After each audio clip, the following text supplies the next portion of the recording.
Welcome, everybody. We are really excited about this specific topic, which has to do with aging and cycling. But first, I want to talk a little bit about what is Dirty Freehub. Give me a thumbs up if you already know us, and then give us a thumbs down if you don't know us. So I'll just have a general idea. Oh, looks like we have a lot of fans. Okay, so then you'll just have to endure. Dirty Freehub is all about gravel cycling. We help over 500 cyclists a day to find the right gravel route. And mainly our routes are across the Western United States. We have some in Canada. We also have some in Tasmania. We have 14,000 miles worth of curated gravel ride guides. And we have about 20,000 followers across platforms.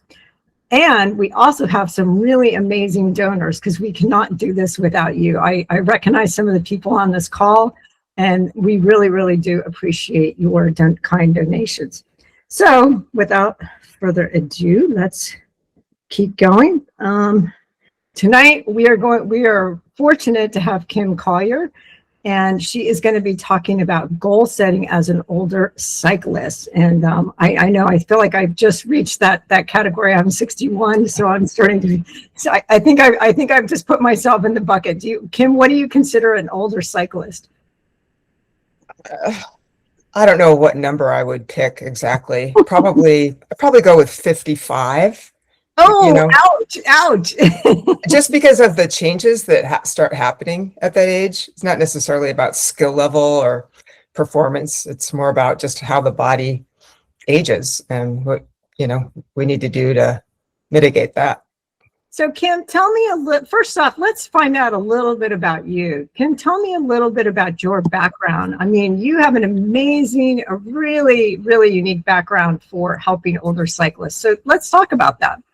Well, I think the main thing is that I've been a cyclist, for 6 decades. So that's one thing. And I'm a former road racer and an endurance rider. I became a cycling coach. And just pretty much all I did was ride, and then got injured just from overuse of cycling parts. And took like a 5-year hiatus to rehab myself, learn about biomechanics. And then at the age of 61, I took up gravel cycling. So I'm officially a older cyclist. And I've always been an older gravel cyclist, I guess. But I have, 25 years of experience as a trainer and a health coach. And right now I work with older athletes and older active adults to overcome and mitigate issues that come with aging and keep you rolling for as long as possible. What I know, Kim and I met in Lakeview, Oregon, and I think the thing that I really appreciated about Kim is that she's just got really practical advice for me, and she was also really, really sweet in that I was right toward the end of completing 6,000 miles for that particular year. That was my big goal, and she was like, "Well, how's it going?" And I'm going, "It's really not that much fun." And she's like, "Well, maybe you don't have the right goal." So I think tonight we're going to spend a lot of time talking about goal setting as part of it, because I felt like I was so lost, and then I found Kim, and she's really got me to really, really rethink what it is how I think about goals. Anyway, so Kim, let's talk a little bit about how most people say. Just make one comment for the people that just joined really late. Yeah. Let them know that I moved them all to viewers. Okay. And that to ask their questions, they need to go to the 9 dots in the bottom right. Okay, correct. So yeah, that's a great point. So welcome everybody who joined us maybe a few minutes late. On the bottom right-hand corner of your screen are 9 dots. If you click on that, you'll see a Q&A button, and you can go ahead and ask questions through that. Kevin will be tracking our questions. And I am, by the way, Linda English, and I'm the executive director for Dirty Freehub. So Tim, let's go ahead and go back to you.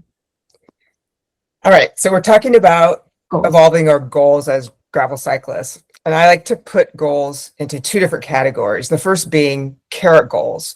And those are the goals that most people who stated their goals, those were carrot goals, really. They're external, extrinsic goals. They're something that's going to happen in the future, something that motivates us and gets us excited about riding. And it can be things like, what people said they could be multi-day tours or bike packing tours, or just like the gravel event that you're going to be doing, the outbound, or maybe just having a bunch of dirty Freehub bucket list rides. Or it could be what Peggy and Barb, was it, that said they want to just want to enjoy their time on the bike and feel good. Those are great carrot goals. Or you can have a performance target. You can even have like your 6,000 mile a year. But in order to get to these carrot goals, you need to have a different kind of goal. You need steps to get there. And those are what I would call consistency goals.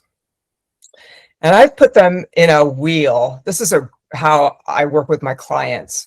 And I've put them in a wheel because a cycling wheel, cyclists can really relate to this, because as you all know, you have to keep appropriate tension on each spoke to keep the wheel straight or true. And now that we all have old hubs and old rims, we really have to work on those spokes so that the wheel doesn't collapse under load. These spokes are just all systems that support longevity in general, and specifically as cyclists. So I just think it's a great analogy for cyclists. And I also like that it's a wheel, so that it's not a hierarchical list. Everybody prioritizes their spokes differently depending on their needs, and each spoke can be a webinar in and of itself. So we're just going to go through this and talk about them. And I think everybody's going to rate themselves, right, on how they are doing in them. I also would like you to just think about how, if it's an area that you feel good or don't feel so great about, maybe think about what goal you could create in that spoke. You'll see what I mean as we go. I'll make some suggestions about that. Yeah, we'll dig into that. So the very first one we're going to talk about, which is one of my favorites to talk about, is cardio. So what we would like people to do is give us a thumbs up. Kim's going to talk a little bit about each one of these spokes, and then we can give us a thumbs up or a thumbs down on if you feel like you're doing well or not well in this particular area. So Kim, tell me about, how would I know I'm doing well in cardio? Well, first of all, as you may notice from that wheels, a lot of these spokes are just inherent to gravel cycling, right? There's something, if you're a gravel cyclist, you're going to be doing cardio. So that's great. And so, I'm sorry, what was your question? No. How would you know? How would I know? Well, I think that,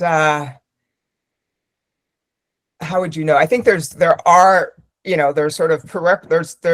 parameters for longevity, things like spending 75 to 150 minutes a week in zone for high intensity. And then I think it's 150 to 300 minutes a week just doing zone 2 or moderate. My guess is that most gravel cyclists are doing that. They might be not doing enough easy, or maybe not doing enough really intense and probably spending too much in zone 3. But only way you would know is, I guess, to track it, because I think it's really easy just to go out there and ride. But as we get older, doing that high intensity and doing that zone 2 are just super important. Okay, great. So give us a thumbs up if you think you're doing well in cardio. I know I will give myself a big thumbs up, and give us a thumbs down. It's funny, I haven't seen a thumbs down yet. I did see a thumbs down, and that surprises me. Really. That's probably somebody's on the injury list. I mean, it could be that, for sure, which gives you a chance to work on the other spokes, because there could be something, definitely an injury could keep you from doing especially the high intensity. Right. Okay, let's look at strength. Oh. This is a good one. This is a hot topic right now. I feel like every time I read an article right now, they tell me I need to go to the gym and lift heavy things. So that's the way that I'm thinking of strength. And I know, Kim, you have a very different, you have a different definition of that. So let's talk about that. How would I know well strength?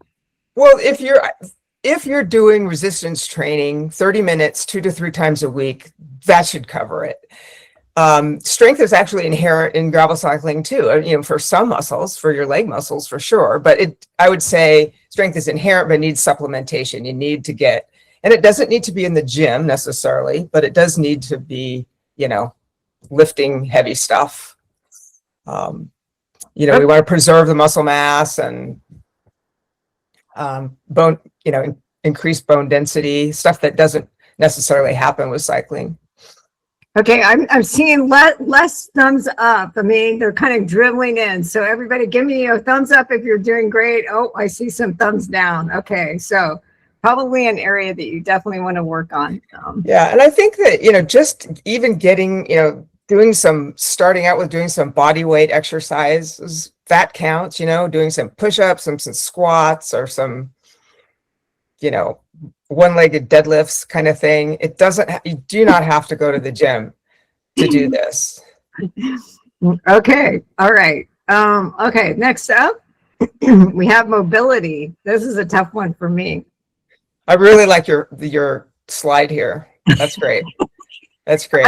I look so uncomfortable crawling underneath this silly gate, and it's like, I think I should work on mobility. So tell me a little bit about how would I work on mobility?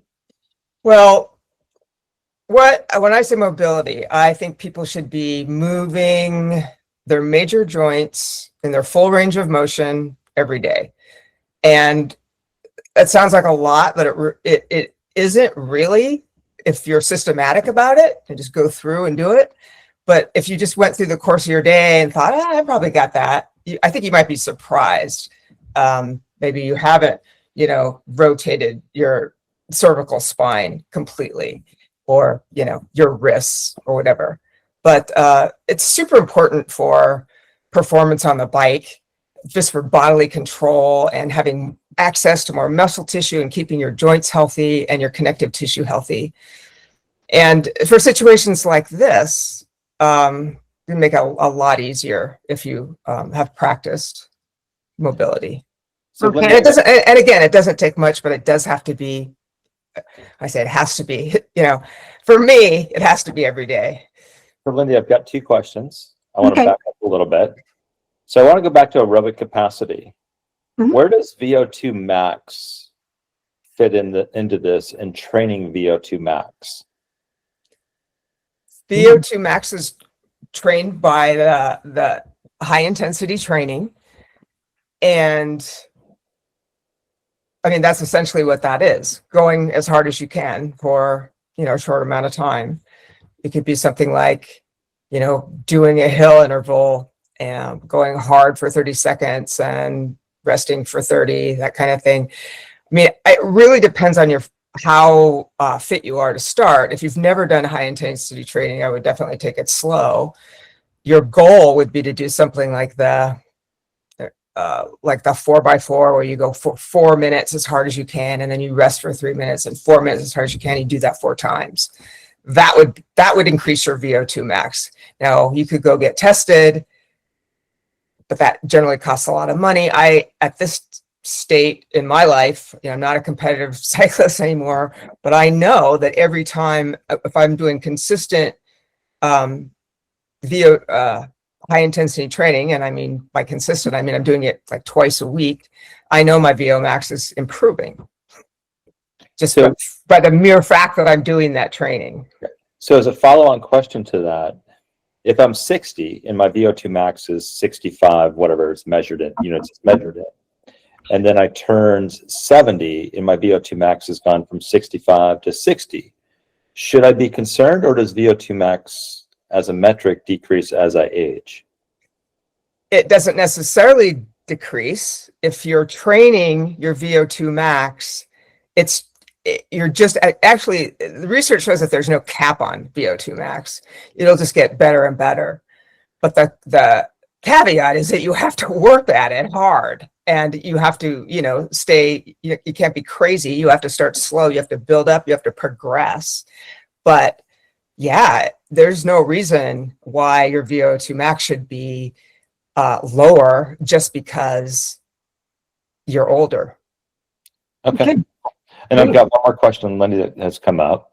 Regarding mobility, Kim, you've talked about moving all the joints each day. Is there like a checklist of the 10 joints I should be looking at? I mean, if I think about myself, I don't know what all the major joints are. So how do I, as somebody who doesn't have a good physio understanding, what does that mean to me? Well, what the method that I teach is called controlled articular CARS. Controlled articular rotations. God, thanks. Controlled articular rotations. And it's just going through the whole body and moving everything, 3 times. And you can look it up on YouTube. There's a ton of people that have put YouTubes up on how to do this. There's a lot of them kind of don't know what they're doing. So you could drop me a note and I could send you a good one to watch, for free. But why don't we do this? We'll include it in the email that we're sending out to everybody. Yeah, I think that'd be great. That'd be great. Go ahead and do that as a follow-up. So and it takes like 10 minutes. You have to learn it, and to learn it, it takes about 20 minutes to go through it. Once you learn it, you can do it in 10 minutes. And I like to do it every morning. That sounds great. Okay. Okay.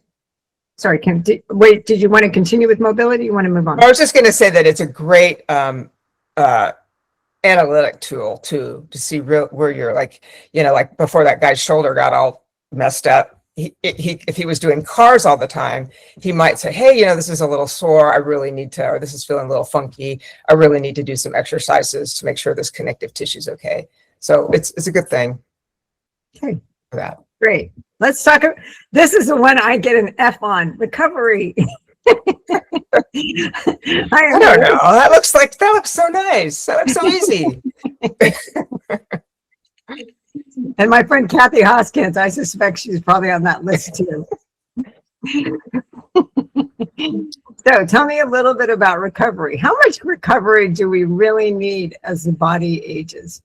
Well, recovery is really when the benefits of training happen. So if you didn't spend any time in recovery, you wouldn't get any cellular repair or muscle growth or, performance gains or any of that stuff. And as you get older, you do need more. And I think it's a very subjective thing. But if someone like you who just can't stand to not do stuff, I would definitely pick one day a week that you just don't do anything, maybe do something really easy like mobility work. But for most people, I would suggest going on maybe a hard easy, or hard nothing, or, ride nothing, weights, ride nothing, like that. I mean, it's very subjective, but it's just, it really prioritizing recovery will allow you to ride longer into your older age. And you can, and if you're not feeling peppy or you're not feeling enthusiastic or you have aches and pains, I mean, it's a good idea to take the day off. And I know as a, hardcore cycling addict that it's hard to do that. And it was harder for me to do that when I was younger, but I got really injured from not recovering properly. And I was, like I said, I was off the bike for 5 years. And, I'm so happy to be back, and I don't ever want to go back there again. So for me, taking time for recovery is a lot easier. So I'd be curious from the audience. So how many of you think you're doing great? Give us a thumbs up if you're good on recovery. Oh, Steve looks at, and what if you're not, if you're like me, you're big thumbs down. I'll just go ahead and admit it. Boo, yeah. So, Kim, we got a question here. So okay. Recovery So let's say I rode the bike hard, and then the next day I went and did a weight session, and the next day should be a recovery day. Is going out for a 3-mile walk considered recovery, or is that considered exercise, or what am I looking at here? It really depends. When you say If recovery, go ahead. No, finish your question. I'm sorry. When you say recovery, do nothing, does that mean I stop moving for the day, or does it mean what does it mean? No, it doesn't mean you start moving for the day, for sure. I think everybody should be walking, every day. If they're not riding, for sure, they should be walking 30 minutes a day. And mobility work, like the cars thing, would be a great thing to do. Or just, stretching, or maybe light kind of restorative yoga type thing. Yeah, I think sitting around is a bad idea unless you're sick. But yeah, I don't, that's what I mean, do nothing. That's just athlete speak for taking it easy. Okay, thank you. All right. Glad I don't have to sit around and watch football or something like that. Well, you know what? Watching football is one of the greatest times to be doing mobility work, getting that foam roller out, or doing stretching, or doing cars. I mean, I find it really impossible to sit there and watch football and just sit there. Well, it's too bad I don't like watching football in general. So. No, it's not. You're not missing much. Social connection, you and I have talked a lot about that, about gravel cycling. It's such a great opportunity for social connection. I love it because with wider roads, I can be right next to somebody and I can be chatting with them and we can solve all of the world's problems, but I'm also getting that social connection.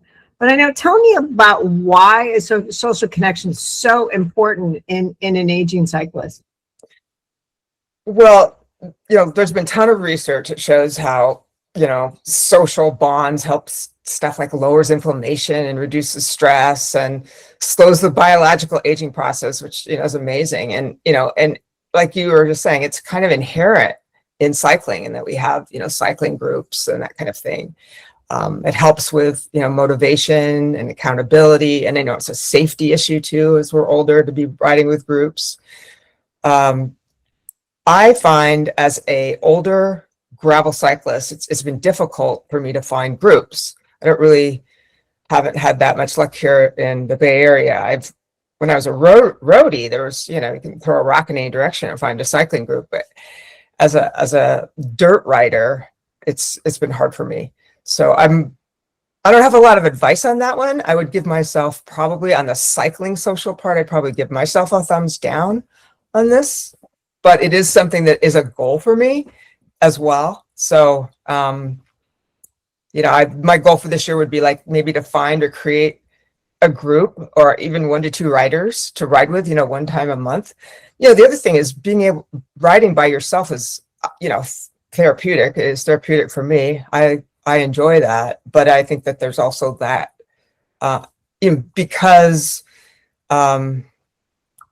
we do need that social connection. We can get it through cycling, and it'd be good to do that.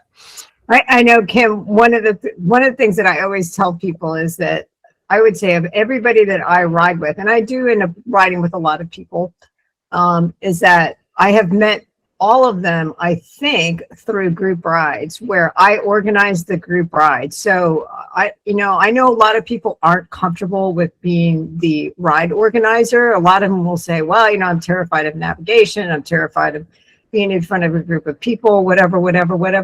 But I will encourage you to say to put yourself out there, because that has really helped me probably more than anything of finding my tribe, because I publish out, here's the speed I'm going, here's the day I want to go on, here's my favorite route. And the people that show up, we already have that in common, because they want to ride that speed.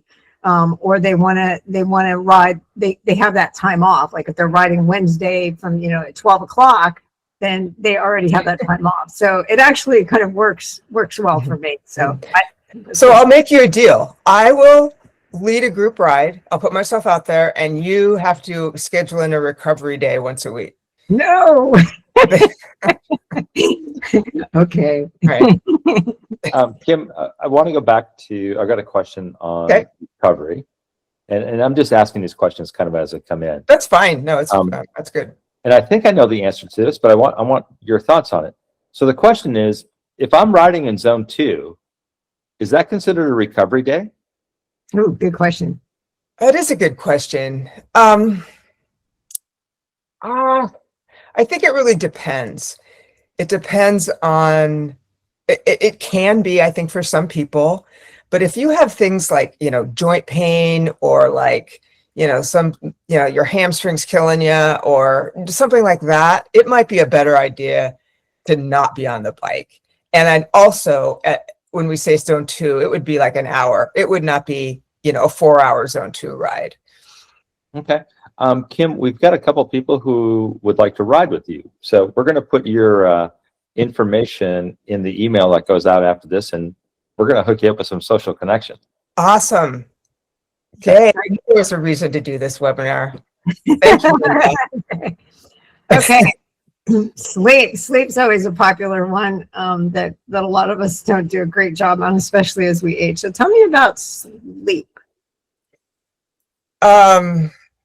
Sleep is, really where recovery happens. A significant part of recovery happens. All the restorative processes in the body happen during sleep, and everybody's different. But I think generally people should get 6 hours a night at minimum, consistently across the board, and more is better. It's a big problem for older people and older athletes. As people, exercise a lot, do big rides, they generate a lot of cortisol, and that can keep you up at night and can mess with your blood sugar, which can wake you up at night. It's a problem, and I hate to keep admitting all these problems, but this is another problem area that I have. I'm working on it. And it's actually one of my big goals for 2026 is getting my sleep dialed, because it's just hard. I can't imagine going into my 70s as a gravel cyclist or an athlete at all and not being able to just really get a good night's sleep consistently. One of the questions we got here is, if I'm not sleeping well, should I be trying to take Ambien, or should I be trying to take CBD supplements, or what's your thoughts there? I would say the drugs, the Ambien, the pharmaceuticals is a definite no, because what that puts you to sleep, but it also can inhibit your processes, all the things that happen to regenerate your brain while you sleep. So while it does give you some relief, and some physicians that I've talked to will say, it'll teach you how to sleep. So there's that. I've never had success with that. I don't know. The CBD thing is also it's more of a nutraceutical, I guess. I don't know. That's not probably true. But anyway, it's less of a pharmaceutical. Some people like it a lot to help them sleep. Again, I don't really feel comfortable taking it. It doesn't really work for me, is probably the main thing. I've had clients that it has helped with. So, I think it's individual, but I would stay away from drugs. I just think that's a bad idea. Kim, I have a question. So I got an Oura ring and it's really, really helped me. And we have all these devices now that can track our sleeping. And I was telling you the story the other day about how, like, sometimes I'll wake up at 5 o'clock in the morning and I'll check my sleep score, because that's just my type A personality does that. And then what I'll do is I'll realize that my sleep score is not very high. So I go back to sleep. So like it becomes a competitive thing for me, which is great, right? Because at least it gets me to do that. Where before I would just get up and I'd be like, oh, wow, I guess I just didn't sleep that well. The other thing that it's done for me that's been super helpful is at night, like in about a half an hour, I'll get a little message, a little reminder that I should be dialing down. And for me, it'll consciously get me. If I'm working, I love to work at night. And because Kevin goes to bed really early, so it works great for me. But so what that does for me is it says, hey, you need to stop what you're doing. You need to stop, being so focused on work. So both of those have been really positive for me. And it'll give me bonus points if I take a nap in the afternoon. So I've found that it's done, if you look at behavior, it's getting me to take naps, it's getting me to go continue to sleep if it's 4 a.m. and it's getting me to go to bed at the same time every night. So what has been your experience with some of your clients in terms of using technology to help you sleep better? I don't have a lot of clients that have done it. I have a couple that come to mind. And these people are often what I call gadget people, and they just buy the latest and greatest thing to help them, whatever their problem is. What I love about your story that I haven't seen is that you literally are changing your habits based on the information that you're getting from this thing. You're staying asleep, going back to sleep, you're going to bed early, you're dialing down all that stuff. So maybe they just didn't have the right gadget. I don't know. But that sounds super positive to me. And I'd be willing to give that a try myself. And what do you think about napping? Is napping good or is napping bad? Napping is like the best thing ever. No, I think napping is really good. I think as people will say, oh, you're going to interrupt your sleep. Napping does not interrupt my sleep whatsoever. It has nothing to do with how long I sleep at night. And if you can give your brain a chance to regenerate for, a half hour, 45 minutes, an hour a day, I say go for it. I think it's a great thing. Okay, let's see from our audience. So who's doing good on sleep and who's doing not so good on sleep? Oh, it looks like we have a lot. I like that. Wow, that's so good. That just shows you, we look at it. We've just proven that gravel cycling will help you sleep. Yeah, I love it. Our scientific study here. Okay. Well, yeah, and the thing too about these spokes of this so-called wheel is that a lot of them are overlap, and a lot of things contribute to, we're going to talk about being out next. We're going to talk about being outdoors. But being outdoors actually contributes to good sleep. So yeah. Oh, I guess we're talking about balance next. Talking about balance next. We have to stay in order, or else we'll get all screwed up. Okay. Tell me about how to work on or how to know if I'm doing a good job in balance. Well, balance is another one of those things that's inherent in gravel cycling, and most, as cyclists, we know how to balance. And if you threw 100 people in a room and 10 of them were cyclists and gave them balance exercises, the 10 cyclists are going to score the highest. But the important thing about balance as an older person is about walking, is about being able to stand on one foot at a time. That's essentially what walking is. And like this guy is carrying that thing up the stairs. I mean, that's huge. And that's good. That's great practice. But I also think that we need kind of daily reminders that we need to be on our feet. We need to be able to balance on our feet. It's a skill like anything else. And if we wait until we're, 85 and we're not riding anymore, and it's like, oh, it would be better to have really worked on your balance up to that point, your feet balance. So you're not coming up against problems of, mobility. So I think daily balance challenges, like standing on one foot while you brush your teeth, or putting your socks and shoe on while on one foot, or standing on one leg with the eyes closed, is a really good daily practices that don't take any time. I think they'll be really easy. They're really easy for me. And I don't think it's because I think it's just because I'm a cyclist and I can just transfer that skill. But you have to practice the transfer, I guess, is the thing. Transfer it to the feet. Okay. And so let's give it a thumbs up if you think you're doing a good job working on balance, and let's give it a thumb down. Oh, we have a few people that need some improvement. So far, our group is doing pretty good. Well, I think, too, it's like you might say, well, I don't even know if I can stand on one foot. Can I stand? I mean, there's a test, right, for a mortality test.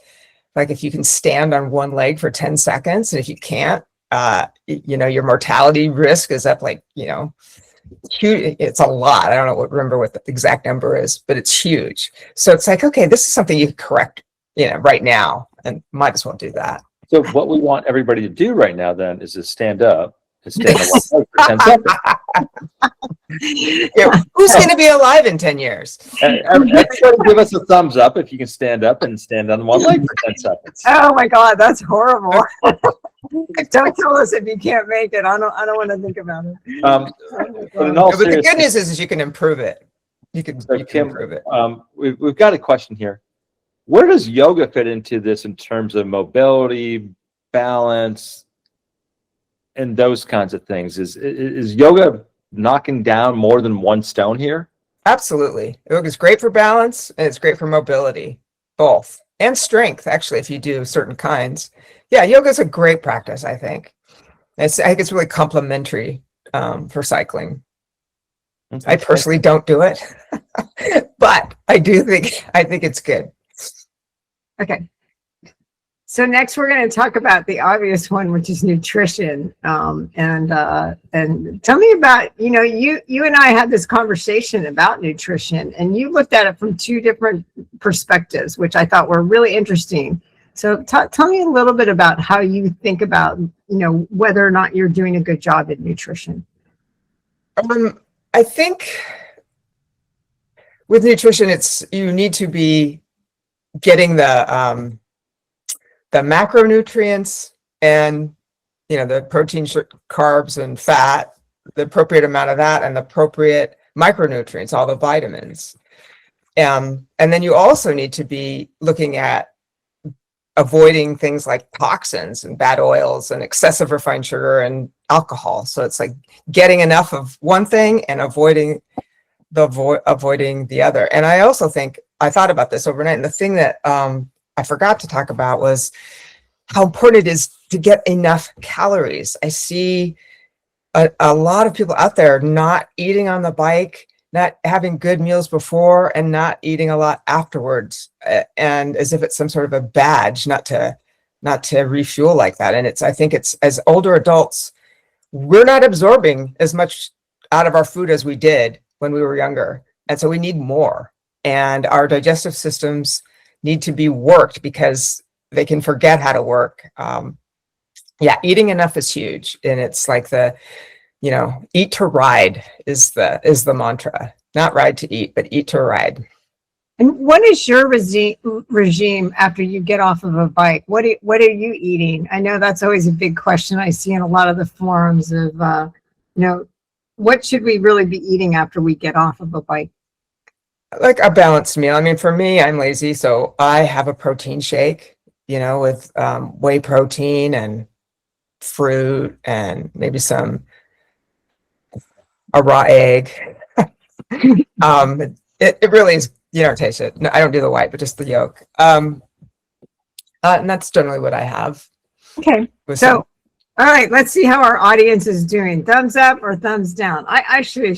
I would give myself kind of a middle one. I sometimes I'm doing great on that, and sometimes when I'm drinking a Diet Coke, I'm sure it doesn't fit into Kim's no chemical. That would be in the toxins, avoiding toxins. I am sure it's definitely in the toxins. It doesn't take a scientific research to tell me that that's not a good idea. Okay. All right. Nutrition. That's an interesting one. Let's talk about nature and nature baths. I love the concept of I'm going to go take a nature bath. And you and I spent some time talking about this the other day, and I thought this was a really fascinating topic. So let's talk about nature. Well, it's one of the things when you look at, people that live the longest is they spend time outside. It reduces stress and inflammation, and it lowers cortisol levels and blood pressure and heart rate. Just being outside does. And as gravel cyclists, here's another inherent spoke. We're outside, which is, fantastic. So yeah, I think that probably everyone here is going to give a thumbs up. But I asked you the question, and I'm not trying to put you so much on the spot, but we were talking about, it's winter, it's dark, it's really nasty outside, or we're busy, we really don't have time to be outside. So, you talked about even 30 minutes a day really made a big difference in people's health. And that actually surprised me. I'm always sort of like the all or nothing. Oh, if I don't have time for a 4-hour bike ride, I'm not going to worry about it. But really what you were saying to me is getting 30 minutes outside is really, that has a huge impact in your body. Yeah, no, it's really important for all those things I mentioned, all those, bodily processes, keeping the cortisol down. And it's really important to do it every day. And 30 minutes a day is right. It's really all you need. Probably in the winter, you might need a little bit longer, but sitting by a window that's open can be really helpful. Today here, it was really cold. The sun didn't come out, and I was in all day working, and I just took, a half hour, just walked around the hood for 30 minutes and got some sun. It's really great for sleeping. It's good for your eyes. If you've been working at a computer all day, to be out, look at, at the horizon, at the distance, at the things, to have deep focus or a far focus rather than up close. There's just so many good things about it, in addition to the forest bathing and all that, which has, been studied and really proven to help with longevity and loose spaces and all that stuff. Being on water, what you did today, the paddleboarding, just excellent for your overall health and well-being. So Kim, what I think I heard you saying is, hey, I live in San Francisco. I'm speaking for you. You live in San Francisco, but you went to take a walk in the urban area that you live. But if you were mindful of nature around you, looking at the trees or listening to the birds, Absolutely. or looking at the sky or the clouds, that is counting as this 30-minute nature bath. Is that said correctly? Yes, it is. And I'm really glad you clarified that, because sometimes you do have to look. I live in a little kind of working class neighborhood, and it's like, you could get kind of like bogged down in the things that maybe aren't so beautiful, but there's a ton of beauty out there. There's a ton of awe-inspiring things just in your neighborhood. So yeah, really, really great point, Kevin. Okay, let's look at the next part of this book, stress management. This is probably one I get an F on, but let's talk about stress management. So this slide is really funny, because this was supposed to be one of my strength slides, where the guy's on his knee, but maybe you thought he was praying or something. I don't know. That's so funny. But yeah, stress management. So it is also can be inherent in gravel cycling, in that you were talking, Linda, how you like to go ride on a trail you're really familiar with, and just, sort of let go of all your stress and, let it go. And that's great. I think that's true, that can happen, and that does happen. Yeah, for me, that's my secret, is to just have that trail. Like I did a ride today that's just, it's 7.5 miles up, 7.5 miles back, or you go straight up a hill. By the time I'm back, I don't even know what problems there were in the world. Awesome. I'm just so distracted by buzzing down the hill, coming back down. And so I think that for me is how I deal with stress management. Right, because it's like it affects everything in your life, right? And on the bike, it can lead to like muscle tension and, making bad decisions and disrupting your sleep, increasing your injury risk. So having some kind of intentional practice that you can just do, like, a meditation or some breathing, some kind of, walking around barefoot in the grass, some kind of grounding thing. I think it's really important. It doesn't have to be a big deal, but I do think it's something to be aware of. And I think as people get older, and maybe when they're not working anymore, they don't have that work stress, but stress is still there in some way, worrying about money or being sick or your kids or whatever. So I think it's just really important to have that built in. And that way, when things happen, you have a tool to deal with, in addition to cycling. I mean, I look at it as like something that helps my cycling, I'm better on the bike when I'm less stressed. And at the same time, it helps relieve my stress. Cycling does. So. Yeah, no, that's a great point. So, okay. Okay, Linda, I want to make one other comment. Yeah. So in the Q&A, some people are providing some really good links to some outside resources and some other outside comments for things that are working for them or what they like to do. And so if you're one of the viewers out here and you're not looking at the Q&A, the Q&A is accessed by the 9 dots in the bottom right corner. Click on the Q&A part. There's a lot of great commenting going out there by the viewers that are out there right now. They're sharing some great stuff. That's all I wanted to say. Yeah, and I will go through those at the end and try and pull out the ones and include them in the email that we're sending back out to everybody who attended, because I think including those links is really cool. Thanks, Carrie. I think this Nordic concept of getting outdoors looks interesting. I'd like to read that, so it'll be interesting. Okay, so stress management. You want to go to the next one? Which is Novelty? Novelty. This is probably one of my favorites. I love this. She put down novelty, and I was like, what does that mean? And so we spent a great amount of time talking about novelty. So let's talk about that, Kim. Tell me about, what do you mean by novelty? Well, novelty is how we improve or maintain cognitive function as older adults. So it's inherent in gravel cycling. What I mean by novelty is like new experiences and new information. And that happens when we ride, as the surfaces are often, usually unique, and there's a ton of variables to deal with, including, changing surfaces and line choices and just having to make decisions on the fly all the time. It's just a lot of stuff keeping your brain engaged. And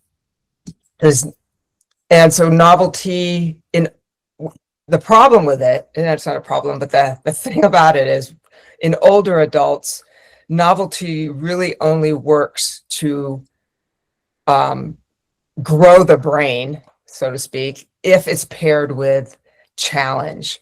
So when you're young, you get new experiences and new information all the time, and your brain just sucks it up and grows. In older adults, you have to really focus and you have to be challenged by something. That's why we're told we should do Wordle or crossword puzzles or learn a new language or something, just to keep just something that's hard. And I found that for me, or my clients is to ride new routes and learn how to navigate independently. And that brings us to a really good point. And I love the idea of navigation as a way to challenge your brain, by the way. I just think that is it's something we've never thought about. I'm always harping on people to learn navigation so that they don't get lost. But I think that it is hard. And so Kevin, do you want to introduce your webinar that you're going to be doing? I think it's in February 3rd, it looks like, is when it's going to be. So Kevin, you want to give us a little bit about what you're going to do in your navigation webinar? Well, the navigation webinar is built around, when you register, give me your 3 best questions that you want me to answer about navigation. So this is kind of more of user-generated. The user's generating the questions for me to build the content around. And so I haven't yet defined the complete navigation webinar. I'm still waiting for people to register and the questions to come in. But I'm getting a lot of great questions, and it's a lot of people really, it's a lot of the basic stuff that's coming in. And so we're going to talk about, how much do I need to spend on a navigation device? What navigation device can work? How do I how do I use a backup device, or how do I stay safe out there? So it's meant to be, navigation should be simple and straightforward. And we're going to try to simplify this whole process and make it comfortable, convenient, and almost second nature. That sounds so great.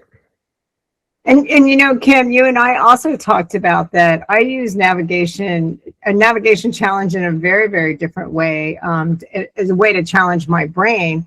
I'll go out to an area that kind of has natural boundaries to it. Like it'll have a road, a river, and a city, and it'll be a pretty big area. And I'll just try to do mental navigation, the old way of just saying, can I find my way back? And I really like to do that. I like the playfulness of getting lost, but I also think that it's really interesting sometimes, like where you pop out and you're like, I didn't think this is where I was going to get, all of a sudden you're like, I didn't think I was going to hit the river right here. And so I find that as a way for me to really challenge my brain in terms of navigation. So, that really ties into what Kim just talked about in terms of novelty. Yeah. The Right. engagement, the mental cognition of engagement. Mm-hmm. Yeah. Yeah. Yeah, definitely. And I think also being able to create routes on Ride with GPS is a huge cognitive challenge. I really don't understand. I haven't completely learned how to use that tool, even though I've been using it for almost 20 years. So I'm going to do that. I'm going to get on their website and take some of their webinars and really learn how to use that. Because I think,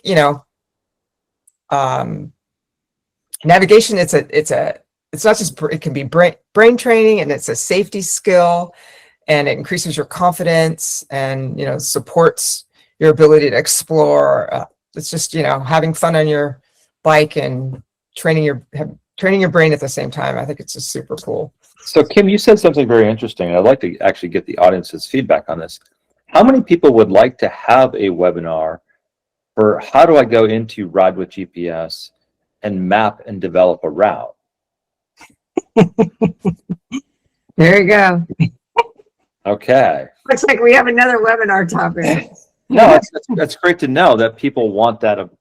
I hadn't really thought about it in that light, and I think that's very, very interesting. Thank you, Kim. Yeah, it's weird because in that it's a great tool, and it's, using it to downloading other people's routes is what I do. But occasionally, like, I'll want to start it somewhere else, or want to skip this hill or something, and I don't know how to do that. So I'll just do it, but it won't be on my route. And I know there's a way to do it. I just don't know how, and that's just irritates me that I don't know that. Kevin could teach that in his sleep. I can assure Cool. you, he knows how to. That's not a big issue for him at all. So, okay, so we talked about novelty, which is a really, really interesting topic all the way around. Let's talk about bike setup. This was one that was really interesting to me. You were talking about how many of your clients, like, the bike setup is just, that's where they really need to start. That's one of their major issues. So tell me a little bit about that. Well, people would come to me for various reasons, usually some sort of body problem or, wanting to get stronger. And then they weren't riding their bike. And it really came down to either a comfort issue on their bike or a confidence issue. Most of these people, in fact, all of my clients that are gravel cyclists came from the road riding. And so their bikes, they bought a bike that kind of looks like their road bike. It may be a little bit more stretched or a little bit more upright, and maybe has a little bit more tire clearance, but it's essentially a road bike. And I think, getting onto that gravel or dirt surface, it takes a lot for the nervous system to get used to. And people are just scared, and they're unwilling to do things on that bike that they could do on a bike that was a little easier. For example, for making it more comfortable with suspension. When I say suspension, I'm just talking about bigger tires, using tubeless tires with lower PSI, and maybe having a suspension stem. I have a Redshift stem. I think works great. It doesn't add any weight or it doesn't look weird. It's great. Some people are going the whole suspension fork route. That is an option. I personally think it's a little on the heavy, overdone side. I think big old tires is the way to go. But that's me. And then geometry also could be changed with stem handlebars, shallow drop bars, or even crank length. And then when we get into the confidence area, that also would include like knobbier tires. People sometimes are scared that they're not going to be fast enough on knobby tires, but you want traction, for God's sake. You want to feel confident going down a hill. Having a dropper post or even flat pedals can inspire confidence. And having, of course, the gear range, having like mountain bike gearing on your gravel bike. Where I live, it's the only way I could ride, because everything around here is steep. But making those changes were, huge for my clients. You and I talked about shoes as well. I'm very picky on shoes because I end up pushing bikes a lot. Well, that's what I like about flat pedals is because you can wear Right. whatever shoe you want. And Right. flat pedals, they've got little spikes in them, so they hold your feet in. And, that's why I really like them. That's cool. That's cool. You were talking about how you have some new kind of fancy Yeah, shoes, right? they're not even fancy. They're like these REI shoes, these are shoes that I bought at REI, and they're really so that you can ride your bike to the gym, do a gym workout, and come home. That's what the whole purpose of them. They look like sneakers. And I remember being so embarrassed that I was going to wear these things because they're just, they didn't look cool. And but I can tell you how many times they've saved me when, we run into a down tree, and now I'm like, climbing over a tree with a bike. And I'm not trying to do it in a pair of shoes that aren't comfortable. So for me, step Right. one is always that these have to be something that I could easily walk a couple of miles in. That's just, that's my. Yeah, because, hike a bike is a part of it here where I live. And, you want a pair of shoes that you can do that in and not be, getting mud in your cleats to me is just like, such a pain. So yeah, I really like the flat pedals. And, I was a roadie for, 30 years and I wore I clipped in that whole time and I was fine with it, but this is a different sport, I think. So different equipment is needed. So that is our wheel of gravel cycling longevity. What we would like for you to do now is to go ahead and type into the question area, which 2 spikes will you commit to working on this year? So Kim, you had talked about you are going to get better at your social connection was one of them. Social connection, sleep, and the navigation tools. Oh yeah. So your your novelty. Me, I definitely need to work on recovery days and sleep as well. I will continue to focus on. So we would love to hear from other people in the question area. Just go ahead and make your commitments now. Strength and recovery. We have a bunch of them. So we are almost at the top of the hour. I would really like to thank Kim for her time. She's obviously doing this as a volunteer for us, and we just so much appreciate. I find her fascinating to talk to. My evil plan is to try to figure out how to have a ride with Kim day somewhere in the world that we can all get a chance to to meet with her and ride with her. And for me personally, I know when I got a chance to ride with you up a long hill in Lakeview, that it was just life-changing for me.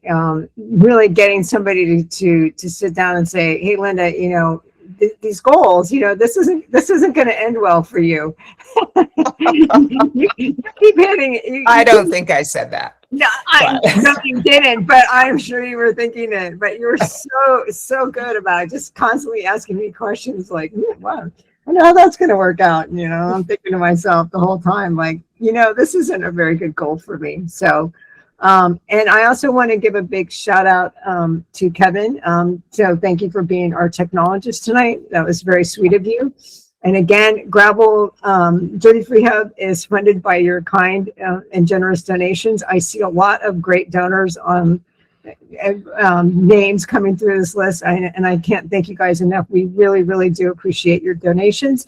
And thank you, Kim. And if you have, I'll send out an email that has Kim's links and the links that were covered in here. And also, please feel free to write me a note and say what you like, didn't like, but also what are other topics that you're interested in? Because this is what we call as webinar season, where we're trying to stay engaged, trying to stay socially connected to our community while some of us aren't riding. Some of us are down in Mexico and having a good old time.